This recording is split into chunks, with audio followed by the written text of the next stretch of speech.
The ripple effect. Teach one person, and that person will go on to teach 10 more. This is the whole concept of what you put out into the world comes back to you, but it also has a ripple effect throughout the universe and throughout the world. I was trying to do a ripple in my coffee, and I'm like, I can't do that. I can't figure out a way to record that. But you know what a ripple effect is. It's when there's a raindrop in the water and it spreads out in concentric circles around where that, or throw a rock in the water.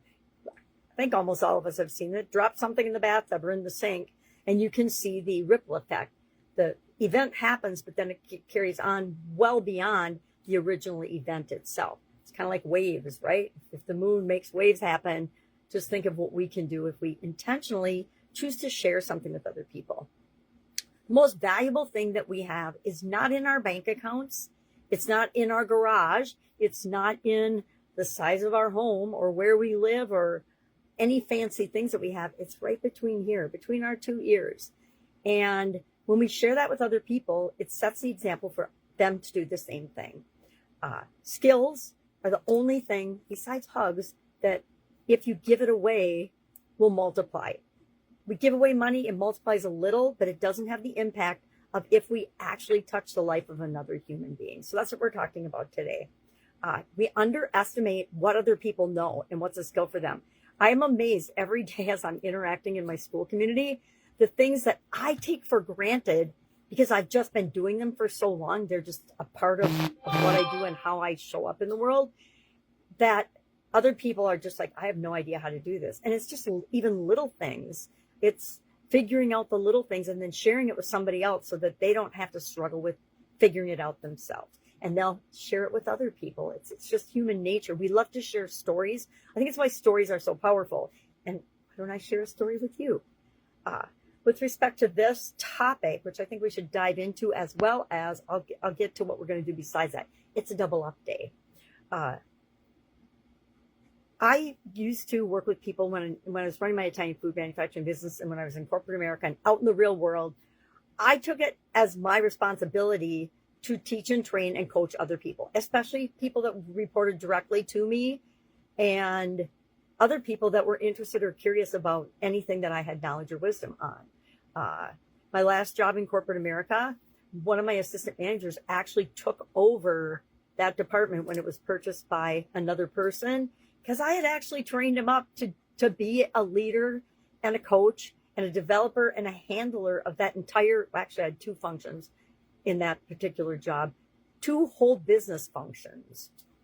And I guarantee that he went on to teach other people that reported to him the same things that I taught him.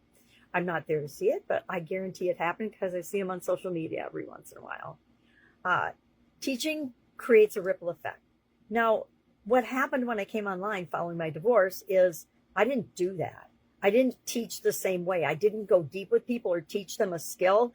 I just started creating content because my coaches said, you need to show up, you need to create content. And so that's what I did. And then I shared it out in the void and wondered why there wasn't any ripple effect of that, because it was so rewarding doing it in person.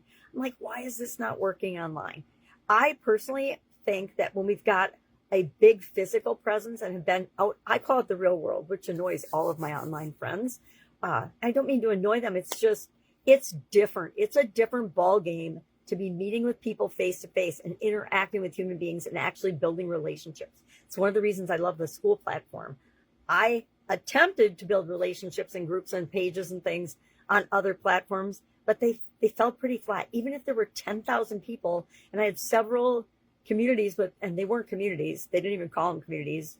They call them groups. I had several of them with over 10,000 members, yet they felt like a ghost town. And I realized I was creating that by just continually putting stuff out there, more stuff than people could ever comment on. Guess what? I still do that today with my annual challenges. People think I'm crazy, but I do that as much for me as for other people. I actually do it because I want my granddaughters to know that we get to choose our own destiny and we can create the life we want by what we decide to put out into the world. So the turning point for me was I went back and I said, stop, hold the phone. I need to work with people one-on-one and in masterminds and in school groups and things. And I find that much more rewarding because I can actually physically see the impact that it has on them and those aha moments, and that they are going out and sharing it. I'm going to say and give credit to Steve Larson, if you know who he is, the capitalist pig guy, and offer products. I grew up with him I met him in the ClickFunnels world. And one of the things he talked about a lot was when you learn something, because he did it when he was in school, and I did that too, I just forgot about it, because I've been out of school for so long, that when we teach somebody something, it reinforces the learning for us. And it puts good out into the world. And so if I don't have anybody to teach when I learn a new concept or idea, for example, I teach either my daughter, my son, my grandkids, any stranger that I might happen to be next to, that we strike up a conversation, because we never know the actual impact of that. I mean, maybe after we pass away and we get to go wherever we're going to go, we get a glimpse and we get to see the impact of that. But as long as we're here in human form and living, we're not going to know for sure. Now, this leads me to today's action item and challenge, as well as the U in our super framework. And this is one of the things that I've learned. If we create teachable assets and our own frameworks, guess what? Those are teachable assets. My favorite, the SOAP framework, and then whatever this year's framework is. Super is this year's framework. So yesterday we specified the target. What is it that we want with respect to contribution? I'm going to give you a little hint. If you pick something that you can teach someone else, that will be so impactful, you'll be glad that you did. But whatever you did select, yesterday you selected what it is that you want for contribution by the end of the year. Today we are going to uncover what actually is. What is the current situation? And this takes a little bit of self-reflection, but usually we know, and we just sit down and on a piece of paper or a Post-it note. I like to start a page whenever I do the super framework, and I just put SUPER in the column, and then every day as we go over it, or if I'm just using it as a tool right now, I just write the first thing that pops into my head about that thing. And that's a tool I think that we should use today. In addition to looking at our current results, because there's usually results that tie to anything that we want, or we can find a way to measure it.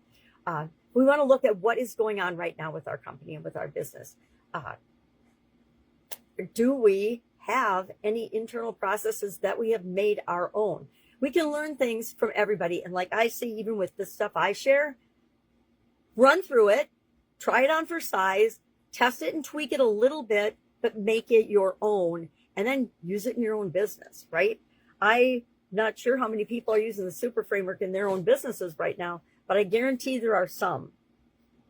And then just write down a couple of key bullet points that you will remember about where you are right now. Because when we look at where we want to be and where we are right now, there's usually a gap between that. If there's not a gap, we already have what we want in that area, then we need to pick something else, because we actually want to stretch and reach and build on our impact and our contribution this year. So find one asset and do like I do. Teach it. Give it away for free. Teach it to other people and let the ripple effect go out into the world. And like I said, you're not going to know the actual impact of it, but you'll know you're having an impact. People will tell you, people will share their success with the thing that you taught them. They will share, oh my God, I shared this with my family and these 3 things happened within a week. How do you quantify that? You don't, but you feel good about it. And the better you feel, the easier it is to build your own business. So we have 2 things today. One, what is the current situation with respect to contribution in your business? And like I said yesterday, we didn't talk about that yesterday. We talked about what we wanted it to be. And then today, same thing. What actually is it? And don't beat yourself up. Don't be upset. Don't compare yourself to anybody else. Just think about, hey, I've been building my business for a decade. I haven't even considered this as a thing. Guess what? Those are the things that can help you get to the next level by looking at things and doing things differently. Just by looking at things from a different point of view can be the nudge that you need to go to the next level in your business. All right. Any questions about this? Hit me up and ask. Otherwise, I invite you to join us in the freemium Supersize Your Business School community. If you've never heard of the platform, that's okay. Most people haven't yet. It's pretty new. Actually, it's more than 5 years old, so it's not that new. But that is where I am going and growing and simplifying all of the crazy things I've done throughout my life and career. Because I can go there, I can share, I can teach, I can pour into people and emphasize and multiply and that ripple effect. And I don't need to know how it comes back to me because I know that I'm putting good out into the world. And you should know that too. All right. If I can help you in any way, what do? You just ask me, of course. Otherwise, go out, make it an awesome day. Make some ripples, make some waves, man. I say make some waves, not just ripples. And if you need help with that, ask. Just ask. Have an awesome day. I will see you tomorrow.